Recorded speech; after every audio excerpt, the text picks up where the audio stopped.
مدینے کا یہ رواج ہے آج بھی. ہم نے پوچھا کہ ایسا کیوں کیا جاتا ہے؟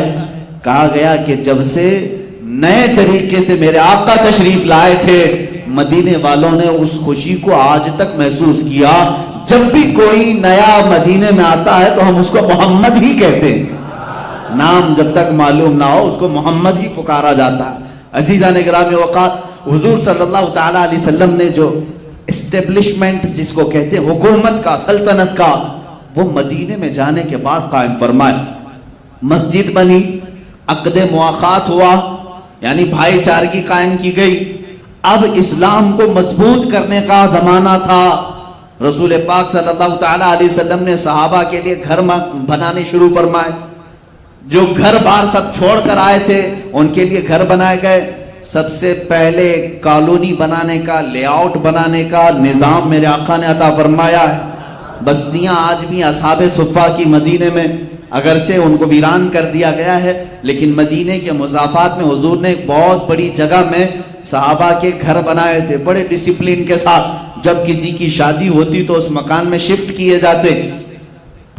کالونی بنانے کا سسٹم میرے آقا صلی اللہ علیہ وسلم کا ہے. اس کے بعد رسول کریم صلی اللہ تعالی علیہ وسلم نے تعلیم کا نظام قائم کیا. آج کسی بھی ملک کو آپ دیکھ لیں, کسی بھی ملک, اس کی ترقی کے جو راز ہیں وہ یہی راز ہیں جو میں بتا رہا ہوں. سب سے پہلے اسے اپنے ایک مرکز کی ضرورت ہوتی ہے, پارلیمنٹ, جہاں بیٹھ کر کے وہ لوگوں سے مشورہ کرے. اپنے ملک کی, اپنے سرحدوں کی حفاظت کے لیے کیا کیا کیا جانا چاہیے, اس پر ڈسکس ہونے کے لیے ایک مکان چاہیے ہر زمانے میں. اور بادشاہ بھی اپنے محلات بناتے تھے میٹنگ کے لیے. لیکن میرے آقا صلی اللہ تعالی علیہ وسلم نے اسلام کی مضبوطی کے لیے جس چیز کو پارلیمنٹ بنایا وہ مسجد ہی تھی. اللہ کے گھر سے سارے کام ہو رہے تھے. اب یہاں پر حضور پاک صلی اللہ علیہ وسلم نے تعلیم کا نظام قائم کیا. تعلیم کا نظام تو ایسے کہ اللہ اکبر, وہ دنیا کی سب سے بڑی یونیورسٹی ہوگی جہاں شاگرد صحابہ ہیں, استاد رسول اللہ ہیں. میرے آقا صلی اللہ تعالی علیہ وسلم انہیں ہر چیز کا علم دیتے رہے. صحابہ بھر بھر کر پیتے رہے, علم کی سوغات لیتے رہے. یہ تمام نظام قائم کس لیے کیا؟ امن و امان کے لیے کیا. جب میرے آقا صلی اللہ تعالی علیہ وسلم آئے, پھر اس کے بعد زراعت کے اصول, باغیچہ, شجرکاری, یہ سب میرے آقا نے فرمایا. کھجوروں کے باغیچے, خود یہاں تک کہ اپنے ہاتھ سے میرے آقا صلی اللہ علیہ وسلم نے باغیچے میں درخت لگائے. شجرکاری کا منصوبہ میرے آقا صلی اللہ تعالی علیہ وسلم کا تھا. اور اس کے بعد غلام آزاد کرنے کی تلقین فرمائی. جس کے پاس جو غلام ہے وہ آزاد کرے, اس لیے کہ اسلام غلامی کے دور میں نہیں رہنا چاہتا. یہ وہ زمانہ تھا جب انسانوں کو غلام بنایا جاتا تھا.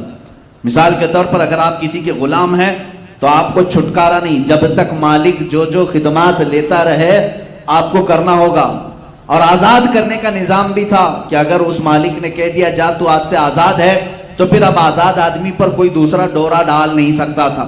لیکن غلام بازار میں بیچے جاتے تھے, ان کی بولیاں لگتی تھیں, باندیاں بھی بیچی جاتی تھیں. اسلام کے شروع میں بھی یہ چلا, لیکن رسول کریم صلی اللہ تعالی علیہ وسلم کی تعلیمات نے اس کو دھیرے دھیرے ختم فرمایا. کیسے؟ دیکھیں, اسلام کے کئی احکام ہیں. روزہ ٹوٹ گیا, گناہ تم سے ہوا, اللہ فرما رہا ہے ایک غلام آزاد کر دو. کفارے میں غلام آزاد کر دو. قسم کھایا, توڑ دیا, اللہ فرما رہا ہے غلام آزاد کر دو. کئی ایسے کفارے ہیں جس میں اللہ تعالیٰ نے غلام آزاد کرنے کا حکم فرمایا. یعنی اسلام غلامی کے دور سے انسانوں کو نکالنا چاہتا ہے. اور یہ سلسلہ شروع ہوا مدینہ طیبہ میں. کتنے غلام آزاد کیے گئے؟ بے شمار. حضرت ابوبکر صدیق رضی اللہ تعالیٰ عنہ کا تو محبوب مشغلہ تھا. آپ مال جمع کرتے اور جو بھی کوئی غلامی کی زنجیروں میں جکڑا ہوا ہے اس کے مالک سے جا کر بات کرتے, یہ غلام میرے ہاتھ میں کتنے میں بیچے گا؟ وہ کہتا اتنے اتنے درہم میں. حضرت ابوبکر وہ غلام خریدتے اور اس غلام کو لا کر حضور کے پاس چھوڑ دیتے اور کہتے آج سے تو آزاد. حضرت بلال حبشی ابوبکر صدیق رضی اللہ تعالیٰ عنہ کے آزاد کردہ غلام. حضرت سلمان فارسی رضی اللہ تعالیٰ عنہ مال صدیق اکبر سے آزاد کیے ہوئے ہیں. پہلے آپ بھی غلام تھے. کئی صحابہ ہیں جو غلامی کے زمانے میں زندگی گزار رہے تھے اور انہیں آزاد کرنے کا حکم دیا گیا. مسلمانوں, اپنے بھائیوں کی آزادی کی فکر کرنا یہ صدیقی ایمان ہے. اگر کوئی قید ہے, نا حق اگر کسی کے اوپر مقدمات ہیں، جیل میں ہے.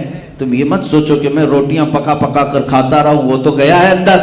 تمہیں اپنے بھائی کی فکر ضرور کرنی چاہیے. اپنے بھائی کی فکر کرو، جو ناحق مقدموں میں پھنس جائے یا قید ہو جائے اسے آزاد کرانے کی فکر. یہ ایمان ابو بکر صدیق میں سے آتا ہے. صدیق اکبر رضی اللہ تعالیٰ عنہ کے محبوب مشغلے میں سے. اب یہ جو اسٹیبلشمنٹ ہے سلطنت اسلام کا، مملکت خدا داد جس کو کہیں آپ، جب بھی کوئی ایک نئی کنٹری بنا رہا ہے تو کیوں بنائے گا؟ اس کے فالوورز کے لیے اچھی زمین ملے، اچھی ہوا ملے، سکون و اطمینان کے ساتھ رہے. اب میں آپ کو بتاتا ہوں جنگیں کیوں ہوتی اور اسلام کی جنگیں جو شروع ہوئی اس کی وجہ کیا ہے. اب میں آپ کے ذہن کو قریب کرتا ہوں، اس کا کچھ لوگ غلط معنی نہ نکالیں. میں پوری ایک جماعت کو لے کر شفٹ ہو گیا. چاہنے والے تھے، اللہ والے تھے، یہاں تکلیفیں زیادہ ہو رہی تھی، ایک جگہ ہم شفٹ ہو گئے. مقصد کیا تھا ہجرت کرنے کا ہمارا؟ تاکہ لوگوں کے فتنوں سے دور ہو جائیں، ہم اللہ رب العزت کے نظام پر آزادی کے ساتھ عمل کر سکے. بات یہی ہے. ہم سب ایک جگہ جمع ہوئے ہیں. ہمارا مقصد تو یہی ہوگا کہ ہم اپنے بچوں کو خوب پڑھائیں گے، زمینوں پر محنت کریں گے، زراعت ہوگی، فصل ہوگی، ہم کھائیں گے، خوشیوں سے رہیں گے، اس اصول پر عمل کریں گے، کسی کو نہیں چھیڑیں گے، ہم اللہ کی رضا چاہیں گے. یہی رہے گا ہمارا مقصد. چلیے اب دوسرا مسئلہ. اب آپ چلے آئے میرے ساتھ سارے لوگوں کے فتنوں سے دور. اب ہم نے ایک جگہ بھی محفوظ کر لی، سب کچھ اچھا چل رہا ہے، لیکن دشمنوں کو دیکھا نہ گیا، وہ ادھر بھی آنا شروع ہو گئے. اب جو ہم نے نیا نظام قائم کیا تھا اس پر شبخون مارنے لگے. جگہ جگہ سے مسلمانوں کو یا ہماری جماعت کو قید کرنے لگے، ایک ایک کو گرفتار کرنے لگے. اب کیا ہوگا بتاؤ؟ ہم وہاں سب چھوڑ کر کے آئے تمہارے فتنوں سے بچنے کے لیے، تم یہاں بھی آ رہے ہو. تب تلوار اٹھانی پڑتی ہے، تب ڈیفنس کرنا پڑتا ہے. عزیزان گرامی، یہ پوری دنیا کا دستور ہے. تم اسلام کو جرم کے اعتبار سے دیکھتے ہو. ان ظالموں سے میں کہتا ہوں جن کے ہاتھوں میں ہزاروں لوگوں کا خون ہے آج، جو کرسیوں پر بیٹھے ہیں اور اسلام پر تھوکتے ہیں، اللہ رب العزت ان کے لیے کافی ہے، جو اسلام کے متعلق یہ کہتے ہیں کہ ہر ایک کو تلوار کے زور سے انہوں نے اپنے اندر کیا. تم کیا کر رہے ہو آج؟ تم کون سے زور سے؟ ڈرون تیار کر رہے ہو، پیٹروٹ، میزائل، نیوکلیئر، ان تمام ہتھیاروں کی خریداری میں ایک دوسرے سے آگے بڑھنے کی سب کی دوڑ ہے، اور سب یہی طاقت بنانا چاہ رہے. نہیں ہے آج ہر کنٹری اپنے سرحد کی حفاظت کر رہی ہے کہ نہیں کر رہی؟ ہر ملک اس کے اپنی فوج ہے، اس کے اپنے سولجرز ہیں. بارڈر پر ہر ایک کنٹری نے سولجرز لگا رکھے ہیں. اگر کوئی دوسری کنٹری والا اس میں داخل ہوتا ہے تو کیا ہوا؟ اس کو مرحبا مرحبا کہہ کے بلا لیں گے. کوئی ایک ملک والا دوسرے ملک میں زبردستی گھسے، بلا لیں گے. میں پوچھتا ہوں، ہندوستان ہمارا محبوب وطن ہے، ہمارا آبائی وطن ہے، لیکن اس کی سرحدوں کی حفاظت بھی ہماری ذمہ داری. ہم اگر سرحدوں پر کھڑے رہیں، کوئی بھی اگر اس میں داخل ہونا چاہے، چائنا جیسے گھس رہا ہے، پاکستان کی طرف سے دراندازی ہو، بنگلہ دیش کی طرف سے ہو، کسی بھی پڑوسی ملک سے ہو، میں پوچھتا ہوں کیا ملک کی حفاظت کرنے والی جو بھی آرمی ہے یا جو حکومت ہے باہر کے ملک والے کو مرحبا کہہ کر کے اندر لے لے گی؟ اگر لیتی ہے تو اس کو بزدل کہتے ہیں. جیسے آج ہماری حکومت انہوں نے تو قبول کیا ہے بہت ساری جگہوں پر، چائنا کو بھی اندر لے لیا، ان کو بھی اندر لے لیا، اور ادھر 56 انچ کا بتاتے گھومتے ہیں ہمارا اتنا بڑا سینہ ہے، اتنا بڑا سینہ ہے. تمہارے سینے کی کیا ضرورت ہے؟ عزیزان گرامی وقار، کوئی بھی ملک کسی بھی ملک کی دراندازی کو ایکسپٹ نہیں کرتا. یہی اسلام نے کیا. مدینہ طیبہ جب میرے آقا تشریف لے گئے، مدینہ محفوظ و مامون تھا، صحابہ اکرام سب اچھائی سے وہاں عمل کر رہے تھے، لیکن مکہ کے مشرکین، اندازہ کرو آپ 400 کلومیٹر دور سے بھاگ کر کے مدینے میں خرابی پیدا کرنے کے لیے آ رہے ہیں.